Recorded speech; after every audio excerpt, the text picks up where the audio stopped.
बे समाव मोनसे गोनां रादाब 3 जानुवारिनिफ्रायनो दै दैथायनायखौ बन्द खालामनानै खुद्रिसारदों दुलाराय आसाम PHE अरायथा नङै मावसुमा गौथुमा।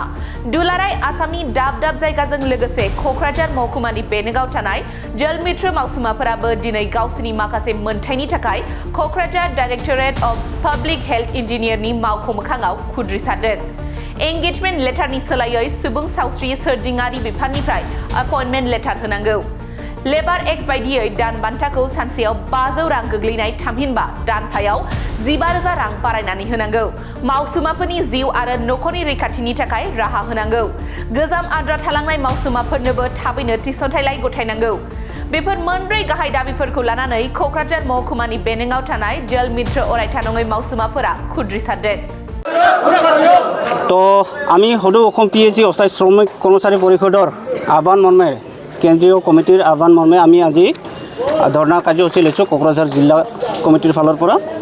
তো আমাৰ দাবীবিলাক আছিল আমাক শ্ৰমিক আইন অনুসৰি ন্যূনতম ভাতা প্ৰদান কৰিব লাগে চৰকাৰৰ ফালৰ পৰা, যিহেতু আমি হাই ভোল্টেজ কাৰেণ্টৰ কাম কৰোঁ, লগতে আমি প্লাম্বাৰো কৰোঁ, ৰাতি আমি ৰখীয়াও এই আঁচনিবিলাক আমি ৰখীয়া থাকোঁ। তো গতিকে আমাক চৰকাৰৰ ফালৰ পৰা ন্যূনতম এটা কিবা ভাত্তা দিছিল, ভাত্তা নকয়, সেইটো অনাৰিয়াম বুলি কয়। তো সেইটো হৈছে আমাক 6,500 টকা। তো 6,500 টকাৰে আমাৰ যিহেতু পৰিয়াল নচলে, ৰাতিপুৱা 5টাৰ পৰা আবেলি আমি 9টালৈকে আমি কাম কৰিব লাগে। পানী ট্ৰিটমেণ্ট কৰাৰ পৰা আদি কৰি পানী দিয়ালৈকে আমি 9টালৈকে আমি কাম কৰিব লাগে, ৰাতি 5টাৰ পৰা ৰাতিপুৱা 9টালৈকে। তো এনে ক্ষেত্ৰত আমাৰ যিখিনি আমাক ন্যূনতম আমাক মজুৰি দিয়ে, মজুৰি নহয়, সেইটো অনাৰিয়াম বুলি কয়। তো সেই অনাৰিয়ামখিনি আমাৰ কম হয়। তো আমাৰ কম হোৱাৰ ক্ষেত্ৰত আমাৰ যিহেতু পৰিয়াল আছে, আমাৰ পৰিয়াল জলমিত্ৰৰ একোজন পৰিয়াল আছে, সেই পৰিয়ালৰ আমাৰ ল'ৰা ছোৱালী আছে। আমি নাখাই কেনেকৈ আমি এতিয়া পানী দিব পাৰিম, সেইটোৱে আমি চিন্তাত আমি ৰাতি পাৰ কৰাব লগা হৈছে। তো আমাৰ জলমিত্ৰ বন্ধুসকল একেবাৰে আমাৰ মানসিকভাৱে ভাগি পৰিছে। গতিকে আমি চৰকাৰক অনুৰোধ কৰিছোঁ যাতে চৰকাৰে আমাৰ এই জলমিত্ৰসকলক ভাল দৃষ্টিৰে চায়, সুদৃষ্টিৰে চায়, সেইখিনি আমি কামনা কৰিছোঁ কোকৰাঝাৰ জিলাৰ ফালৰ পৰা। তো ইয়াতে আমাক আৰু আছে দাবী, আমাক যিখিনি 6,500 টকা দিয়া হয় সেইটো হৈছে আমাক ইউজাৰ কমিটি বা পঞ্চায়তৰ ফালৰ পৰা দিয়া হয়। তো আমাক এনেকুৱা হৈছে, আমি কাম কৰোঁ ধৰক PHE বিভাগৰ, কিন্তু আমাক পইচা দিয়ে আমাক পঞ্চায়ত বিভাগৰ পৰা। তো ইয়াত এটা কিবা খেলি মেলি আমি জলমিত্ৰসকলে পাই আছোঁ। আৰু যিখিনি আমি পইচা পাব লগা আছে, আমাৰ যিখিনি 6,500কৈ পাওঁ মাহত, সেইখিনি পইচাও আমাৰ BTRত কি হৈ আছে এতিয়া চাওক, আমি 5 মাহ হ'ল আজিলৈকে আমি অনাৰিয়ামখিনি পোৱা নাই। এইখিনি আমাৰ BTRৰ জলমিত্ৰখিনিৰ আমাৰ এটা ক্ষোভ আছে। তো সেইখিনি যাতে BTRৰ আমাৰ প্ৰমোদ বড়ো ডাঙৰীয়াক আমি অনুৰোধ কৰিছোঁ, আমাৰ BTRৰ জলমিত্ৰখিনিক যাতে এই বকেয়া আমাৰ যিখিনি পাবলগীয়া 5 মাহৰ মাননি, সেইখিনি যাতে আমি অতি সোনকালে পাওঁ, সেইখিনি আমি প্ৰমোদ বড়ো ডাঙৰীয়াক আমি অনুৰোধ জনাইছোঁ জলমিত্ৰৰ ফালৰ পৰা।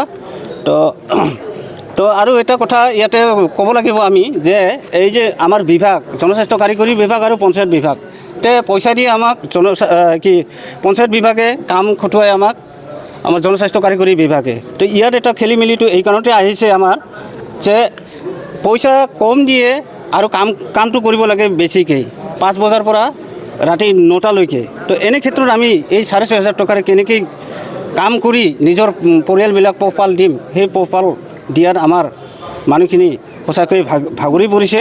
গতিকে এইখিনি যাতে অসম চৰকাৰে ভালকৈ বিবেচনা কৰি জলমিত্ৰৰ কাৰণে কিবা এটা সুব্যৱস্থা লয়। তো সেইখিনি আমাৰ অনুৰোধ থাকিল। আৰু আমাৰ জলমিত্ৰসকলৰ কি হয়, আমি হাই ভল্টেজত যিহেতু কাম কৰোঁ কাৰেণ্টৰ, আমাৰ জীৱনৰ নিৰাপত্তা নাই, যে আমি যে শ্বৰ্ট চাৰ্কিট হৈ মৰিব লাগিব, পটকৈ কাৰেণ্টৰ আমি কাম কৰোঁ। এইফালে স্ক্ৰু ড্ৰাইভাৰ ঘূৰালে, এইফালে ৰেঞ্চ পাতি লাৰতে কেতিয়াবা শ্বৰ্ট চাৰ্কিট হৈ যায়। আমাৰ বহুতো জলমিত্ৰ, এই 2 দিন আগত আমাৰ জলমিত্ৰ এজন ঢুকাল অসমত। তো তেনেকুৱা ক্ষেত্ৰত যদি আজি আমি ক'ব নোৱাৰোঁ, কিজানিবা মোৰো কালি হ'ব পাৰে, আন আমাৰ বন্ধু জলমিত্ৰসকলৰ তেনেকুৱা অৱস্থা হ'ব পাৰে। তো তেনে ক্ষেত্ৰত আমি চৰকাৰক দাবী জনাইছোঁ যে আমাৰ জীৱনৰ প্ৰতি কিয় আমাৰ ইমান খেলি আছে, যে আমি হাই ভল্টেজত কাম কৰি আছোঁ, তথাপিতো আমি ৰাইজক সেৱা আগবঢ়াই আছোঁ। সেৱা কৰাৰ পিছতো আমাক কি যিখিনি আমি ন্যূনতম ভাত্তা পাব লাগে সেইখিনি আমি নাপাওঁ। তো আমি মানে কি কৰিম এতিয়া আমি ভাগৰি পৰিছোঁ। কিন্তু এটা কথা আমি চৰকাৰক কৈছোঁ যে আমাক জলমিত্ৰসকলক জগিয়াই নল'ব, এই কাৰণতে জগাই নল'ব। চাব আমাৰ ধৈৰ্যৰ পৰীক্ষা আপোনালোকে নল'ব, আমাৰ ধৈৰ্যৰ এটা সীমা আছে। যি কৰ্মবিৰতিও ৰাখিছে হয়, কেতিয়াৰ পৰা আমি জানুৱাৰী 3 তাৰিখৰ পৰা আমি কি লৈছোঁ কৰ্মবিৰতি পালন কৰি আছোঁ। আজিও আমি কৰ্মবিৰতিতে আছোঁ এতিয়াও বৰ্তমান। অকল এইটো বিটিআৰত হৈছে না অসমতো হৈছে? এইটো গোটেই অসমতে হৈ আছে, আমাৰ গোটেই অসমত হৈ আছে।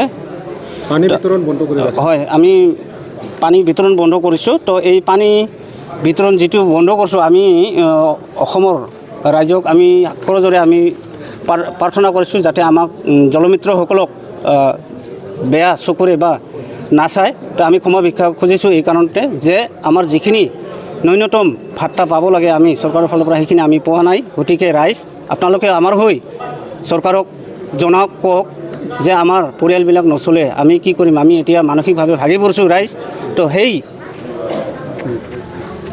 পৰিয়ালখিনি যাতে আমি ভালকৈ চলাই লৈ যাব পাৰোঁ আৰু নিজৰ ডিউটিবিলাক আমি যাতে ভালকৈ কাম কৰিব পাৰোঁ।